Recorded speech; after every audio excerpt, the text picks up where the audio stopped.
बिस्मिल्लाहिर्रहमानिर्रहीम। मैं मोहम्मद नईम और आप देख रहे हैं सफ़र सिक्योरिटीज़ प्राइवेट लिमिटेड को। आज हम एक अहम टॉपिक के ऊपर बात कर रहे हैं। बहुत सारे ऐसे सवालात रहे पिछले काफ़ी दिनों से, जब से सुपर टैक्स का इम्पोज़ हुआ गवर्नमेंट ऑफ पाकिस्तान की जानब से, कि इसका क्या इम्पेक्ट होगा उन स्टॉक मार्केट के इन्वेस्टर्स के लिए।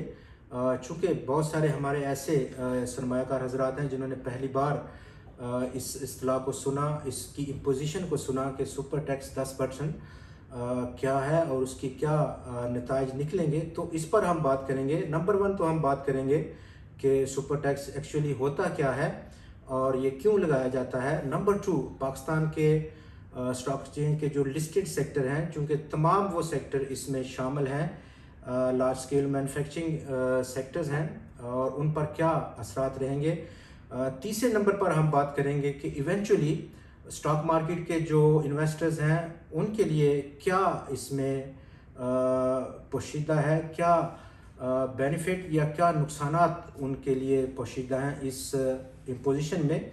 तो आगाज़ हम वीडियो का कर रहे हैं कि सुपर टैक्स का एक्चुअली मतलब क्या है। सुपर टैक्स एक ऐसा टैक्स है जो कि एडिशनली इम्पोज किया जाता है ऑलरेडी जहाँ पर टैक्सेस लगे हों। इंट्रोडक्शन जो पाकिस्तान में इसकी रही थी वो 1979 को इसको इंट्रोड्यूस किया गया था थ्रू इनकम टैक्स ऑर्डिनेंस के ज़रिए। इस वक्त पाकिस्तान की जो हालिया गवर्नमेंट है उसका जो वजह बताई कि 10% जो सुपर टैक्स है उसको लगाने की क्या रही, और वजह उसने बताई कि 400 अरब रुपए से ज़्यादा का इसको एडिशनल वो चार्ज करना चाहती है। चूँकि उसको बजट डेफिसिट है पिछले 2 से 3 सालों को, तो वो जो गैप है उसको फिल करेगी इस एडिशनल 10% के चार्ज की सूरत में। तो ये वो वजह है जिसकी बायस ये टैक्स लगा है। हालांकि अगर हम देखें तो हमारा जो स्ट्रक्चर है टैक्स का वो इंतहाई बैड गवर्नेंस की ज़ुमरे में आता है, या अगर हम ये हैं कि बहुत सारी लैक ऑफ विलनेस है, विल की लैक है उसको रिजॉल्व करने की, इस इशू की। तो डायरेक्ट टैक्सेस हमारे यहाँ जो इस वक्त लागू हैं, नाफिजुल अमल हैं, वो लगभग सिर्फ 30% है। और हालिया माली साल में गवर्नमेंट का ये प्रोजेक्ट है, उसका टारगेट है 7.4 ट्रिलियन रुपीज़ को इकट्ठा करना थ्रू टैक्सेस। जबकि अगर हमारी इकानमी को देखा जाए तो लगभग 45% हमारी जो जीडीपी का शेयर है वो इस वक्त भी लेटेस्ट रिपोर्ट के मुताबिक अनडॉक्यूमेंटेड है, यानी कि वो 45% जो जीडीपी की शरह है, जो शेयर है, वो हमारी एक्चुअल जो जीडीपी इस वक्त नज़र आ रही है डॉक्यूमेंट्स में उसमें है ही नहीं। दूसरे नंबर पर हम बात कर रहे हैं कि इस वक्त जो इम्पोजिशन है वो 13 ऐसे सेक्टर हैं स्टॉक मार्केट के लार्ज स्केल मैन्युफैक्चरिंग इंडेक्स जिन पर 10% है, जबकि 4% की शरह से अक्रॉस द बोर्ड तमाम सेक्टर्स पर ये लागू हुआ है। 6% एडिशन जिन सेक्टर्स में है उनमें जैसा कि आप जानते हैं airlines, autos, beverages, cement, chemicals, cigarettes, tobacco, fertiliser, iron और steel, energy terminal, oil and gas marketing companies, oil and gas exploration sector, refineries, petroleum, pharmaceutical, sugar और टेक्सटाइल सेक्टर। ये वो 13 सेक्टर हैं जो कि पाकिस्तान स्टॉक मार्केट में listed sector हैं जिन पर 10% का निफाज होगा। और इस 10% एडिशन निफाज के बाद ये टैक्स जो उनको वाजिबुल अलाद होगा वो 31 दिसंबर 2022 तक उनको पे करना है। और एडिशन 10% के साथ टोटल अब ये टैक्स इन 13 सेक्टर का हो गया 39%।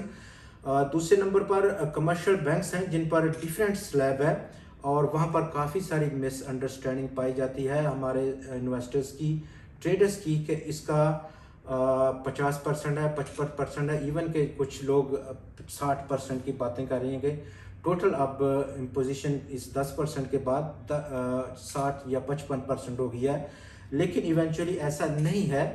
कमर्शियल बैंक्स इस वक्त पिछले माली साल का अगर हम जायजा दें तो लगभग 35% प्लस 4% वो ऑलरेडी टैक्स दे रहे थे, सुपर टैक्स। तो कुल मिलाकर के 39% रेट रहा कमर्शियल बैंक्स के लिए।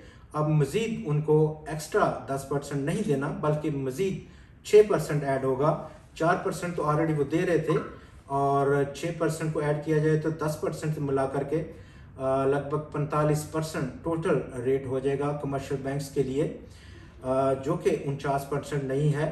उसी पर बेस करेगा 4% जो एग्जिस्टिंग उनकी पे थी और 6% प्लस, तो यूं टोटल टैक्स अगले माली साल के लिए कमर्शियल बैंक्स का 45% रहेगा। अब हम बात कर रहे हैं कि इस तमाम जो सिनेरियो है इस इम्पोजिशन के बाद स्टॉक मार्केट के लिए, चूँकि सारे लिस्टेड सेक्टर हैं, क्या इसका इफ़ेक्ट रहेगा। और हमारी जो तवक्कुआत हैं, वन टाइम की ये इम्पोजिशन है एज़ पर गवर्नमेंट सोर्सेज, और उसमें के नतीजे में आपने जैसा कि देखा हालिया रिजल्ट जो कि एग्रो फर्टिलाइज़र का था, उसमें मार्केट की तवक्कुआत के हटकर उसको बहुत ज़्यादा डाउन साइड पर उसने अपने रिज़ल्ट को अनाउंस किया, और ये पहला मौका है कि डिविडेंड भी स्किप हुआ। और बाकी जो सेक्टर्स हैं, इन 13 सेक्टर्स में उन पर क्या असर रहेगा। हमारी जो तवक्कुआत हैं कि इसमें डिविडेंड को कम किया जा सकता है कंपनीज की जानिब से जो कि लिस्टेड हैं, या टोटली स्किप किया जा सकता है, जबकि 10% का जो इम्पोजिशन है उसको पास ऑन भी करेगी कंज्यूमर की जानिब। ये तमाम जो लिस्टेड कंपनीज हैं। आपका बहुत शुक्रिया। खुदा हाफिज़।